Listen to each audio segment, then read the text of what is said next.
Para los que acaban de ingresar, buenos días. Para los que ya están, bueno, sigamos.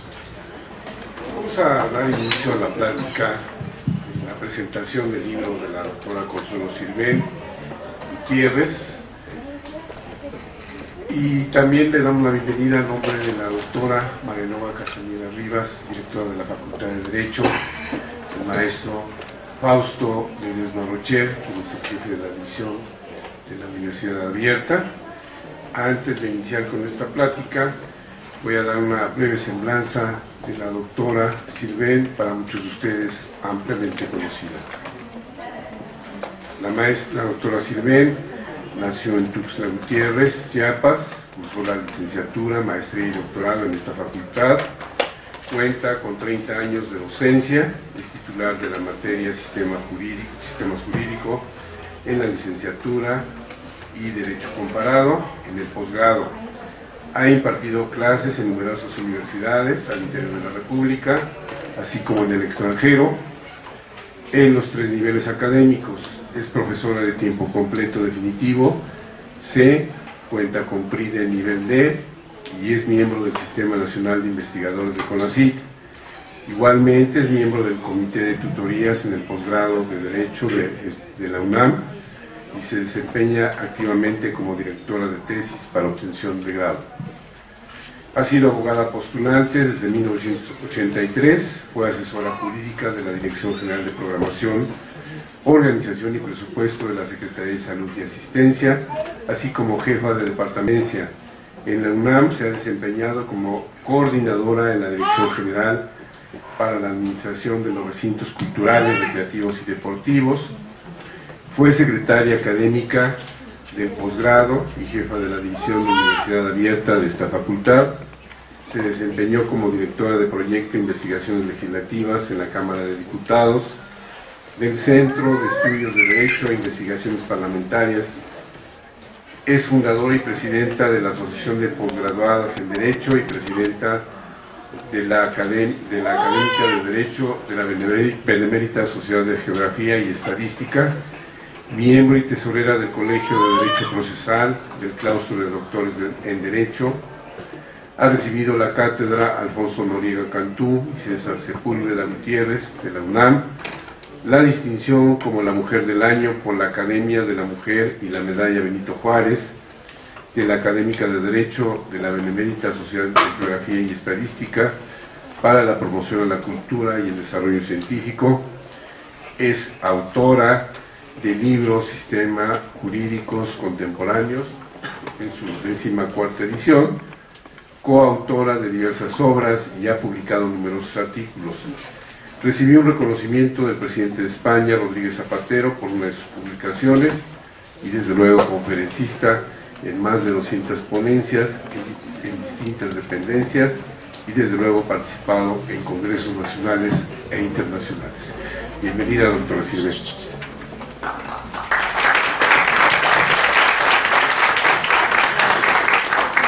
Buenos días. Agradezco la invitación que me hace el doctor Fausto Ledesma, maestro Luis Báez, para presentar el libro de Sistemas Jurídicos. Agradezco a todos ustedes su presencia y también agradezco la presencia de 2 brillantes maestros, el doctor Tardi y el doctor Bernardo Pastrana, que son coautores de la obra Sistemas Jurídicos Contemporáneos y también van a comentar parte de la obra el trabajo que ellos escribieron. Esta obra, o el origen de esta obra, se encuentra en un comentario que me hizo una vez un alumno del posgrado. Estaba yo hablando de derecho comparado y de países en África y un alumno me preguntó de Djibouti. Yo nunca había oído el nombre de Djibouti. Me llamó la atención y me estuvo platicando de Djibouti. Cuando llegué a mi casa rápidamente a buscar si existía realmente Djibouti. Entonces vi que todo lo que me había dicho era cierto. Aquel alumno es actualmente maestro en Derecho y también escribió sobre Djibouti en este libro y es el maestro Bernardo Pastrana. Bueno, de este tema hablé con un grupo de maestros de la Facultad de Derecho y se hizo costumbre que nos reuniéramos a discutir sobre derecho comparado, sistemas jurídicos, países con formas de gobierno tan diferentes, y entonces decidimos escribir un libro. Ahora, claro, me tocó a mí ser la coordinadora, y coordinar un libro no es fácil porque da uno plazos y siempre quieren prórrogas y prórrogas, pero en este caso fuimos un pequeño grupo que trabajamos muy a gusto, muy bien. Quedaron muchos países en el tintero, que incluso ya escribimos otro libro, todavía no se ha publicado, pronto va a salir el segundo volumen de Sistemas Jurídicos Atípicos 2, de lo bien que trabajamos esa primera vez. Antes de ver sistemas jurídicos atípicos, ustedes se acuerdan, sistemas jurídicos es un conjunto de normas e instituciones de derecho positivo que rigen un determinado lugar. Existen tantos, cada país tiene su propio sistema, que es difícil estudiar todos. Incluso hay países que tienen más de un sistema. Como no podríamos estudiar todos, si estudiáramos todos, cuando acabáramos los primeros ya habrían cambiado. Incluso tengo un libro de sistemas jurídicos contemporáneos donde menciono pocos países y continuamente tengo que estar cambiando. Entonces, como es muy complicado, para facilitar el trabajo, los sistemas jurídicos se agrupan en familias jurídicas. La familia jurídica es un conjunto de sistemas jurídicos que tienen características en común, como una familia, el padre, la madre, los hijos, que tienen características en común, pero no son iguales. Igual aquí los países, de acuerdo a ciertas características en común. Ahora, ¿qué características toman en cuenta? Los antecedentes históricos, la jerarquía de las fuentes del derecho, la división del derecho, varía de autor a autor. Incluso hay autores que hablan que solo existen dos familias jurídicas, la anglosajona y la neorromanista. Otros hablan de tres. Hay otros autores, Castanto Beñas, que hablan como de 20 familias y otras 20 subfamilias. Mario Lozano igual. Entonces depende de cada autor, Yo hablo de 5 familias, y ahí metí una familia supranacional para hablar de la Unión Europea. Es una ayuda didáctica, es una ayuda de cada autor. Incluso a veces a los alumnos se les deja alguna actividad, como por ejemplo, en un mapa llenen los países que pertenecen a la familia neorromanista, ilumínelos de rojo los que pertenezcan a tal, y luego les digo, dentro de 5 años, cuando vuelvan a ver esto, van a ver que ya va a haber cambiado. Así es que es una simple ayuda.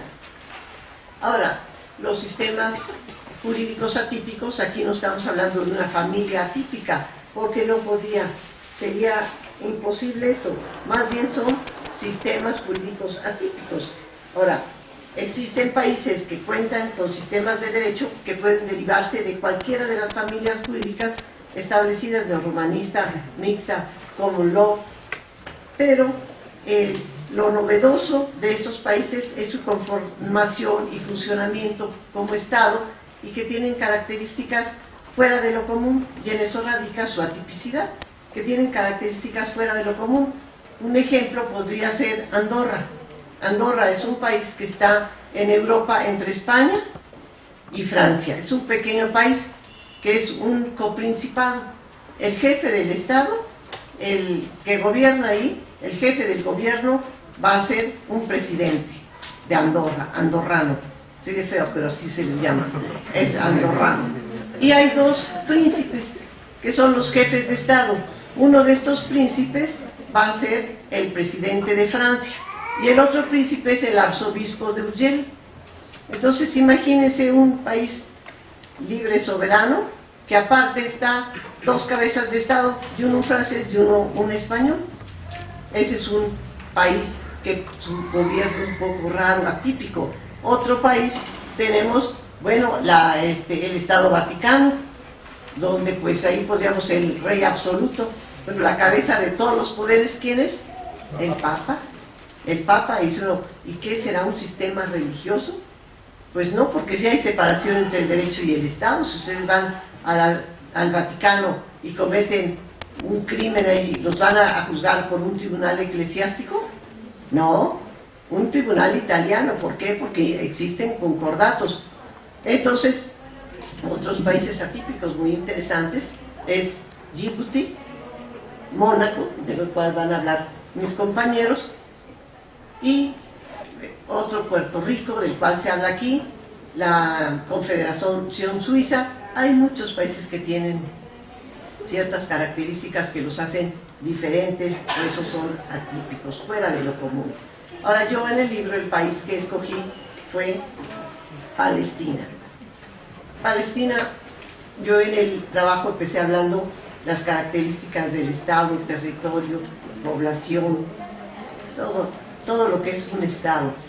Luego hablé de la historia de Palestina, quiénes estaban en esa región, lo amplia que era esa región, y ahora solo comprende dos pequeños lugares, Cisjordania y la Franja de Gaza. A esa tierra antiguamente se llamaba la tierra de Canaán. Y cómo hubieron muchísimas invasiones, hasta 1513 llegaron los turcos otomanos y ya perteneció al Imperio Otomano, hasta 1917 que los ingleses se apoderaron de esa región. En la Primera Guerra Mundial, un grupo de políticos, entre los cuales se encontraba Winston Churchill, pero eran franceses e ingleses, firmaron un acuerdo muy interesante que cuando puedan ustedes léanlo. Se llama el Acuerdo Sykes-Picot, firmado entre Francia e Inglaterra para apoderarse del Medio Oriente. Entonces planearon cómo apoderarse y quedarse con Medio Oriente, y para eso lo planearon muy bien. Primero, desmembrar el Imperio Otomano, porque toda esa parte pertenecía al Imperio Otomano.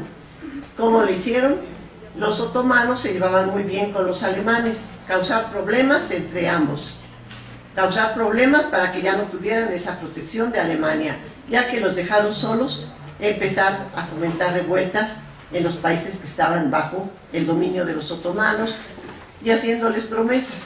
Por ejemplo, en Palestina, que iban a ser ya libres, iban a formar el Estado árabe palestino. Y por otro lado, los judíos que habían ido llegando, allá les prometieron que les iban a ayudar a fundar el Estado de Israel. Entonces todos los apoyaron, no lo planearon muy bien. Rusia se dio cuenta de eso y también quiso su participación, y también ayudó y también le tocó. Gracias a este acuerdo se apoderaron de esa región, crearon fronteras artificiales, y en 1917 llegan los ingleses y se quedan con ese territorio, con Palestina. Empiezan a llegar judíos de todas partes a ese territorio, y después de la Segunda Guerra Mundial, antes de esa guerra, se creó en 1919. En 1919, después del Acuerdo Sykes-Picot, se creó el antecedente de la ONU, que fue la Sociedad de las Naciones. Esta Sociedad de las Naciones fue un documento para avalar lo que habían hecho las grandes potencias. También, si pueden, léanlo. No era para mantener la paz y que no hubiera guerras, fue para avalar lo que habían hecho las grandes potencias. Entonces, después de la Segunda Guerra Mundial, ya había desaparecido la Sociedad de Naciones, ya existía la ONU, y entonces decidieron partir el territorio de Palestina.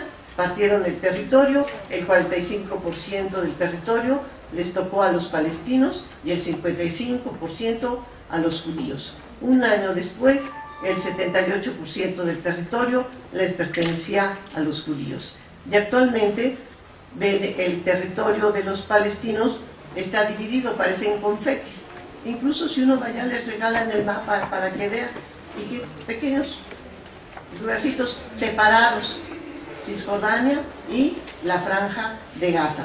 Acuerdos de paz van y vienen, y realmente no se ha podido hacer absolutamente nada.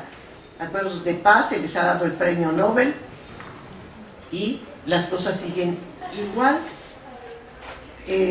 Palestina, pues su funcionamiento está acotado y su soberanía controlada por Israel. Tiene territorio, tiene gobierno, tiene el pueblo, pero ensordecida por la presión bélica. Funciona parcialmente y limitadamente, pero claro, la historia no ha concluido, es una lucha de años, pero es un claro ejemplo. Palestina es un claro ejemplo de la incapacidad de la ONU para dirimir los conflictos. Y no solo eso, sino para fijar políticas que sean respetadas, porque ¿quién respeta? Las grandes potencias no, otros sí, pero no ha podido fijar políticas que sean realmente respetadas. Cada vez más la ONU es un instrumento de las grandes potencias económicas y bélicas de la historia contemporánea. En este estudio que hago yo de Palestina, muestro plenamente que la ONU pudo crear un Estado, el Estado de Israel, en el territorio Palestina, pero no pudo darle a los palestinos la posibilidad de soberanía y desarrollo que merecen, y lo van a lograr. El tiempo lo dirá, pero si en tantos años no han podido, ¿y por qué digo que su soberanía acotada? El Parlamento de Palestina, la última instancia para que una ley se apruebe es el Parlamento, la Knesset, el Parlamento de Israel. El Parlamento de Israel es el que aprueba si se entra en vigor una ley en Palestina o no. La moneda palestina es la misma moneda de Israel. Todos los productos que entran a Palestina entran por la frontera de Israel. Y entonces, por eso digo que su soberanía acotada, y la ONU no ha podido hacer nada. Sí pudo permitir que se fundara un Estado, pero el otro acotado y con grandes problemas. Bueno, esto es como que dice, una probadita de lo que digo de Palestina. No les cuento todo, porque si no, no leerían el libro. El chiste es que lean, está muy interesante, y aparte no terminaríamos porque son todos los tratados de paz que se han firmado y realmente no se ha llegado a mucho. Y entonces yo le voy a ceder el uso de la palabra a mis compañeros.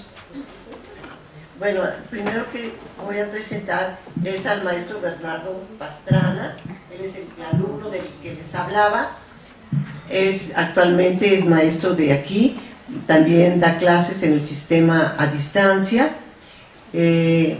ha dado conferencias en varias partes de la República, escribe en la revista del Instituto de Estudios Jurídicos de Guadalajara, es un brillante investigador, y él escribió sobre el tema de Djibouti.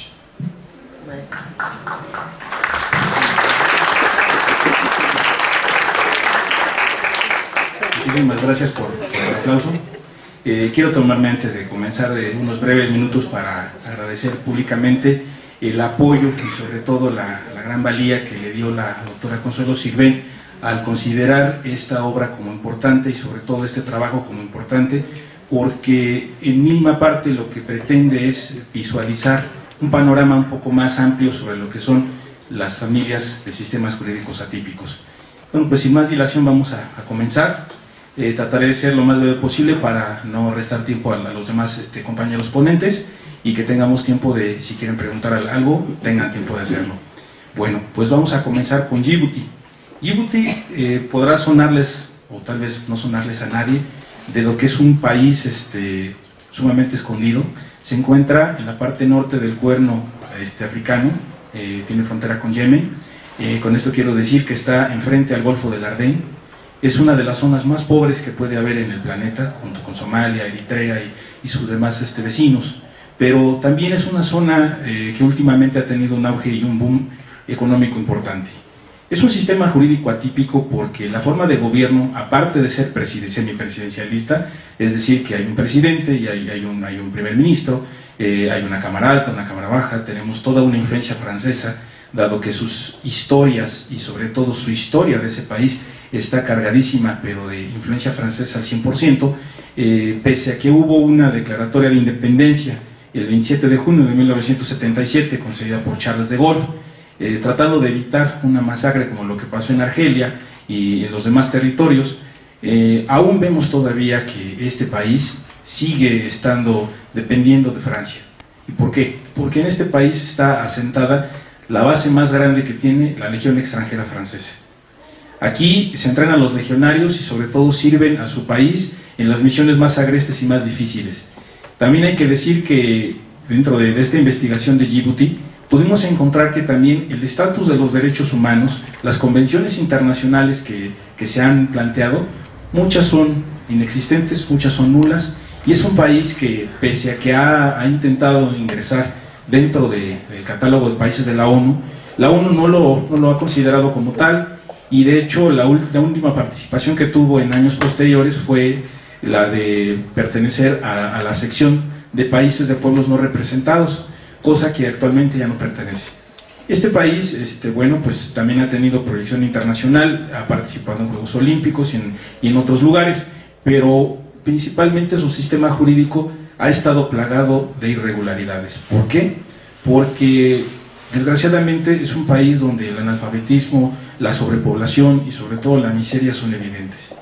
Pese a eso, ese país fue elegido por la constructora Al-Noor City, Al-Noor, principalmente los accionistas mayoritarios o dueños es la familia Bin Laden. De hecho el hermano mayor de Osama Bin Laden, Tariq, el constructor de Dubái y otras tantas maravillas arquitectónicas, está pensando en hacer una ciudad y en unir a Yemen con estos pueblos africanos a través de un puente transcontinental.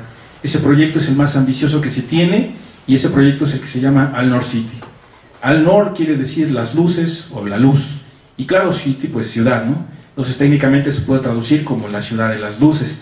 Es un proyecto que va a abarcar bastante cabezas de playa que ya han sido adjudicadas, porque hay que saber que varios de los hoteles más lujosos como el Sheraton y como el Kemprisi pues tienen las cabezas de playa como propiedad, y de hecho pues ya han sido adjudicadas. Desgraciadamente pues la gente se ve en un hacinamiento total y el pueblo pues está sufriendo constantemente de hambrunas. Pese a las ayudas humanitarias que se tratan de llevar a cabo, que se tratan de hacer, muchas no son suficientes, por desgracia la mayoría. Lo que me movió a escribir este libro, bueno, fue concientizar a cada uno de los lectores de que hay también voces que nosotros debemos de escuchar, y muchas de esas voces pueden estar tal vez cerca de nosotros o tal vez lejos, como en este caso, pero a mí principalmente me interesó porque pese a ser un territorio francés y pese a haber una declaración de independencia, todavía sigue dependiendo de Francia, y es un país lleno de desposeídos. La investigación, como parte final de mi intervención, pues propone retos y sobre todo propone también futuras fuentes de más investigación para futuros estudios sobre cuestiones sociales, políticas, económicas y demás. Yo quisiera con esto cerrar mi participación. Espero haberles dejado un poco de inquietud, un poco de duda, para que ustedes cuando lean a Djibouti y me lean principalmente en ese escrito, pues tengan esa perspectiva y sobre todo esa perspectiva de lo que se está hablando, porque es un país que la verdad costó bastante trabajo en conseguir esta información, pero al final de cuentas se pudo conseguir. Muchísimas gracias.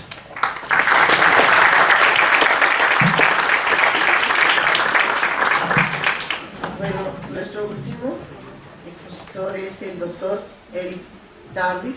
El doctor Eric Tardif es de Canadá, es de Quebec. Él vino hace muchos años, vino de intercambio, se quedó aquí, fue mi alumno de sistemas jurídicos, actualmente es maestro aquí de la Facultad de Derecho, maestro también del Instituto de Altos Estudios Jurídicos de Guadalajara, Jalisco, ha dado clases en Puerto Vallarta, Ciudad Guzmán, en muchas partes de la República, ha escrito mucho, hace poco publicó un libro muy bueno sobre sistemas jurídicos contemporáneos, ya me están haciendo la competencia mis alumnos, lo cual me da gusto, pero muy bien, es un brillante doctor y muy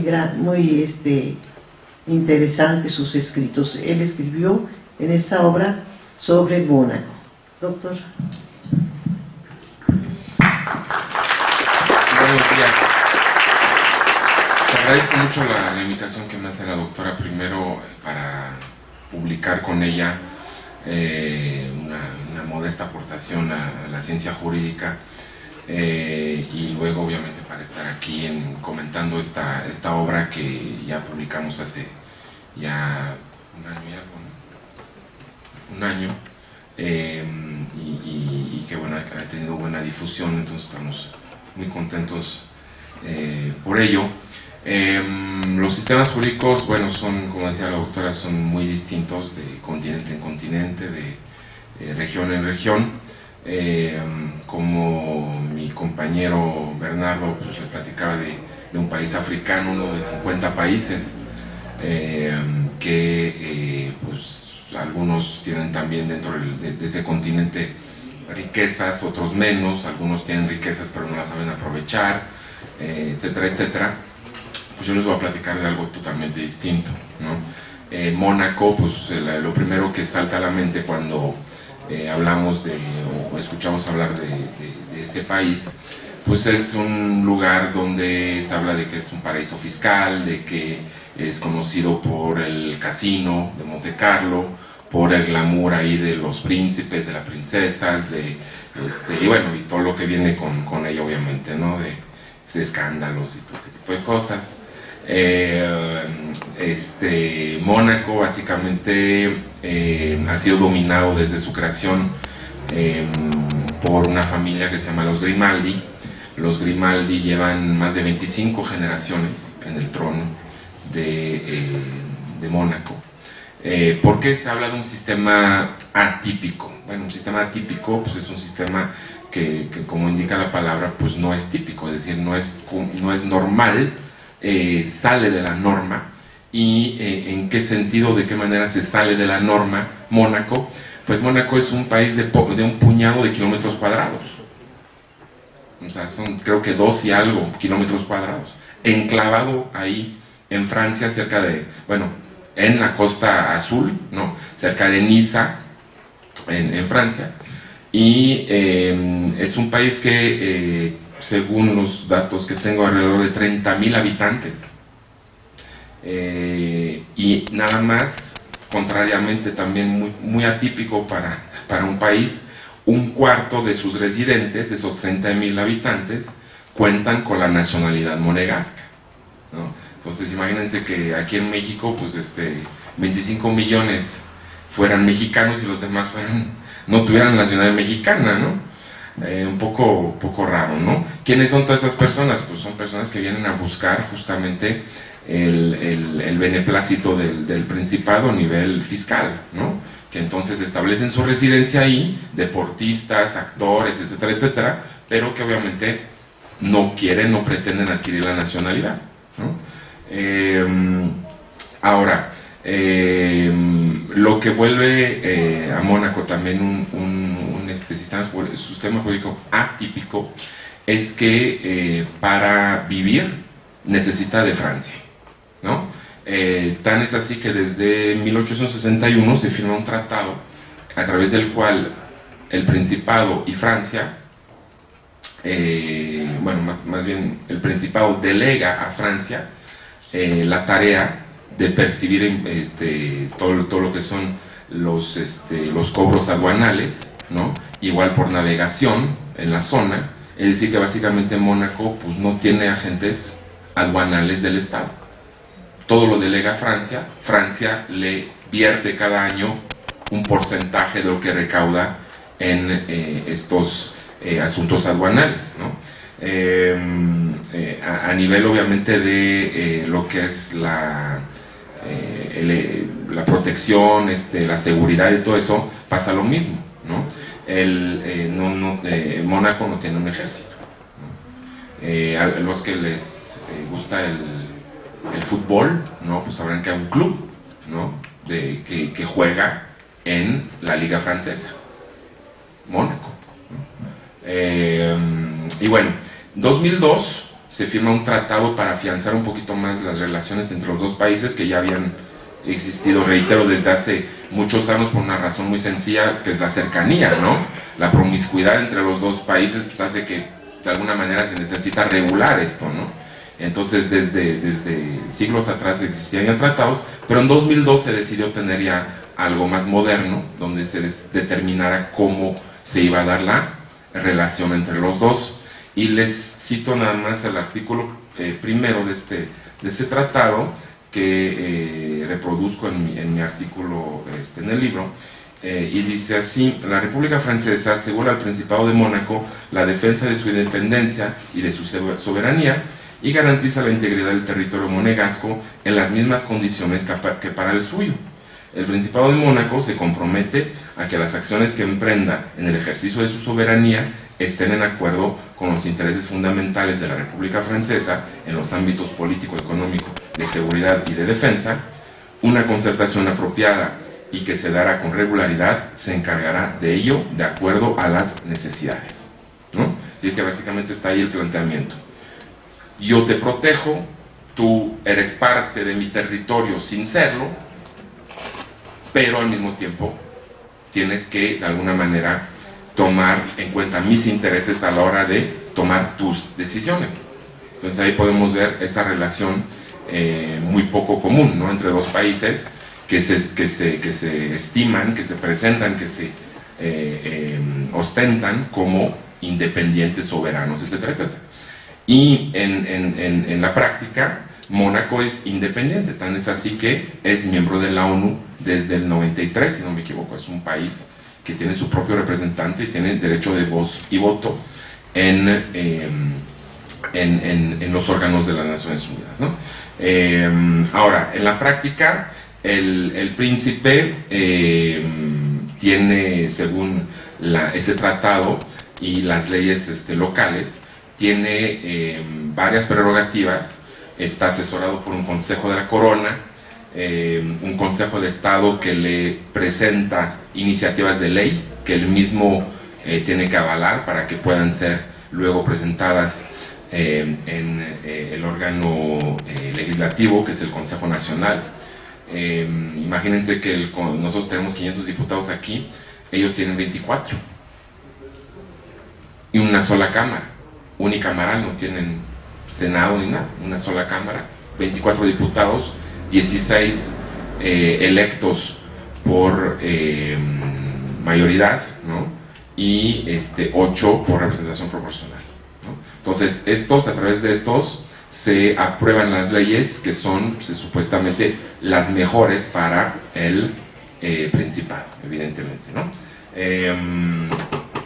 Lo interesante es que nosotros nos quejamos luego en las democracias occidentales de que hay mucha apatía, ¿no?, hacia el ámbito político. La gente no va a votar, se desinteresa, etcétera, etcétera. Pues las últimas elecciones en Mónaco, pues 77% fueron a votar, ¿no? Entonces, muy arriba de muchas democracias. Obviamente que pues para movilizar un número tan pequeño de personas a lo mejor es más fácil si quieren, ¿no? Pero yo digo que las tentaciones de no ir a votar pues son iguales en Mónaco que en cualquier otra parte del mundo, ¿no? Entonces quedarse a ver la tele en la casa y decir, no, pues que ellos hagan lo que quieren, de todas formas, pues, que vote A o vote B, pues no me va a redituar en nada. Entonces, bueno, ellos toman las cosas un poquito más en serio, imagino, por ese lado. El sistema judicial no tiene así muchas particularidades. Como en muchos países ocupan un límite tanto a nivel penal como a nivel civil, debajo del cual se presenta ante una instancia y arriba del cual se presenta ante otra instancia. Por ejemplo, todos los delitos punibles con más de 5 años de reclusión se van a un juzgado y los de menos a otro juzgado. Y bueno, llega la pirámide jurisdiccional, llega hasta un Tribunal Supremo que imaginarán, por las mismas razones que ya enuncié, no ve muchos casos al año, por razones obvias, ¿no?, de población tan pequeña, pero sí existe, ¿no? Para finalizar, y darles la oportunidad si quieren hacer algunas preguntas y luego que se vayan a su siguiente clase o asesoría. Decir nada más que en el mismo sentido que lo que presentó mi predecesor aquí en la mesa, Mónaco también, por lo mismo que es un muy pequeño país, básicamente en la punta, ¿no?, de una parte de Francia, pues ha tratado de ir ganando terreno, ¿no? ¿Cómo gana terreno? Pues trataron de rellenar parte de las playas, del espacio geográfico que tienen ahí, para construir sobre el mar, para extender un poco su espacio. Y entonces desde el inicio de este siglo, desde los primeros años del siglo XXI, el nuevo príncipe que heredó después de varias décadas que estuvo en el trono, el príncipe Raniero, que se había casado, algunos de ustedes recordarán quizá, con una actriz Grace Kelly, ¿no? Americana, y una historia realmente, ahora sí, principiesca, ¿no? Y bueno, lamentablemente no terminó como en los cuentos de hadas, porque pues murió en un accidente automovilístico también muy sonado, ¿no? La princesa. Pero bueno, su hijo Alberto ya asumió el poder en 2003, 2004, si no me equivoco, y entonces ya ha impulsado estos nuevos desarrollos para buscar la manera justamente de ampliar un poco su territorio y poder establecer proyectos industriales y todo esto, ¿no? Entonces, como pueden ver, pues muy variados los tres ejemplos que la doctora nos invita aquí a comentar, y en el libro pues ya encontrarán Suiza también, el Vaticano, Puerto Rico, entonces Andorra también, que mencionó, que también está descrito en el libro. Entonces yo los invito a que lo consulten, lo pueden adquirir ahí en las mejores librerías, y lo pueden también consultar aquí arriba, porque creo que la biblioteca también tiene algunos ejemplares, y a lo mejor pues eso puede despertar algunas curiosidades para los de ustedes que tienen esas inquietudes, ¿no? de conocer un poquito más allá de lo que es el derecho meramente local, ¿no? Mexicano, porque no hay que olvidar que fuera de nuestras fronteras pues existe todo un mundo, ¿no? Y muchas veces nos olvidamos de ello. Cuando estudiamos derecho estamos muy metidos en divorcios y penal, no sé qué, y constitucional, sí, pero muchas veces olvidamos que todas esas normas muy a menudo provienen de normas que ya se dieron en otros países y que nosotros de alguna manera incorporamos a nuestro derecho, copiándolas, adecuándolas, y bueno, y a veces a través de tratados internacionales también, ¿no? Que nos obligan a cambiar nuestro derecho local porque vienen de fuera estas normas que nos comprometimos a cumplir y tenemos que adecuar nuestro marco interno al marco internacional, ¿no? Entonces, en fin, les deseo un buen resto del día y les doy la palabra a la doctora.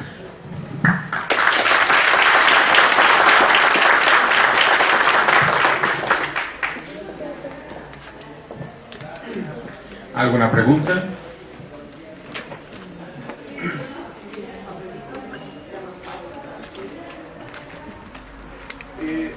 Una pregunta, dos preguntas.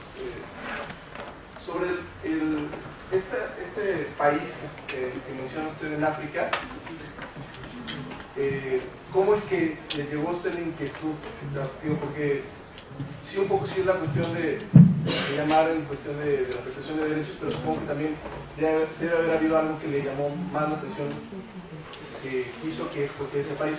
Eso por primera. Y segunda, al autor que refiere sobre Mónaco, y yo no conozco mucho de historia, entonces, ¿cómo es que un lugar tan pequeño pudo mantener soberanía frente a otro históricamente, ¿no? Independientemente de las relaciones exteriores o que puedan tener con Francia, ¿no? Esas serían mis preguntas. Agradezco su pregunta, compañero. Claro que sí. Bueno, pues vamos a contar otra vez rápido la historia. Curiosamente, esto salió por una tarde de domingo, ¿por qué no? Por ahí viendo esos programas de los domingos en extremo, ya sabrán de qué canal. Había un documental sobre precisamente la Legión extranjera. Entonces hablaban de este territorio, hablaban de este país, pero curiosamente lo ponían como la zona más agreste y más peligrosa, por la cuestión del desierto y las cuestiones climatológicas, ¿no? De hecho, meramente como dato particular, las temperaturas a la luz del día, en pleno cenit, llegan a ser de 45 a 50 grados, y en la noche llegan a descender hasta menos 10 grados. O sea, sé que hay un valle que es íntegramente sal y desierto, que no crece nada. De hecho, la población de este lugar pertenece a la región islámica, ellos son sunitas, y de hecho le dieron el nombre de Bab il-Mandib, que quiere decir el Valle de las Lágrimas, porque no crece absolutamente nada. Entonces, por ahí hay solo dos etnias que son las que antiguamente poblaron este lugar, que fueron los Afar y los Isás, que fue sobre lo que estuve leyendo, y por ahí decían un viejo dicho Afar, ¿no? Que solamente 3 cosas sobrevivían en ese desierto, ¿no? Las serpientes, los escorpiones y los legionarios. Entonces, buscando sobre este tipo más que nada sobre la legión, me voy encontrando con el país, y al encontrarme con el país encuentro todo un mar de posibilidades, porque curiosamente era lo que estaba buscando para poder tal vez mover un poquito la cabeza y decidirme a escribir algo en el futuro, ¿no? Se dio la entrada al posgrado, se dio por ahí varias cosas con la doctora Sirven, y en una de esas intervenciones hablábamos en su clase, lo recuerdo muy bien, que si fue curiosamente sobre si había todavía ejecuciones en el mundo islámico, y ella pues había dicho que no tenía el dato, pero parece ser que ciertamente por ahí había países donde sí y había países donde no. Entonces ella preguntó que si nosotros conocíamos un país a donde se dieran ejecuciones bastante fuertes y sobre todo masivas, ¿no? Yo levanté la mano y le dije, sí lo hay, ese país se llama Djibouti. Y ella fue y me pregunta, ¿y qué es Djibouti? ¿Dónde está Djibouti? Entonces al entrar ya a la dinámica de la clase, me tocó exponer ese país, dar este tema primero al posgrado, a conocer a la doctora, y vimos que era un tema que podría dar bastantes cosas interesantes, y vaya que las dio. Entonces de ahí sale la inquietud de escribir sobre este país, pero básicamente podemos decirlo así, mi gran luz para querer encontrar lo que quería yo buscar sobre derechos humanos, me lo dio este país, dado que no había, y de hecho todavía no lo hay, una certeza jurídica de todos los tratados que se han ido enviando. Por mi parte es todo, espero haber respondido a la pregunta. Muchas gracias. Bueno, yo muy rápidamente, una palabra, alianzas, ¿no? Desde sus inicios se funda justamente por la familia Grimaldi, este pequeño dominio, y a partir de ahí se tuvo que aliar con los italianos, con el reino de Génova, luego los españoles y finalmente los franceses. Así es como se mantiene.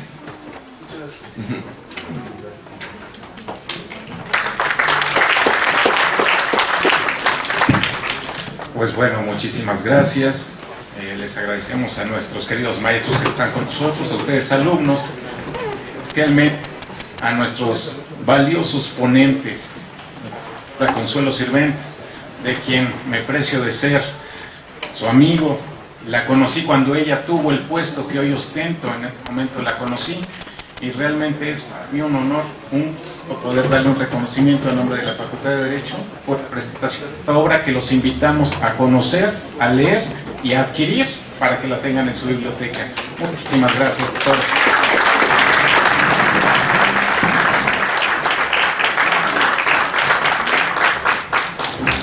Siendo así, les agradecemos su presencia. Buenos días.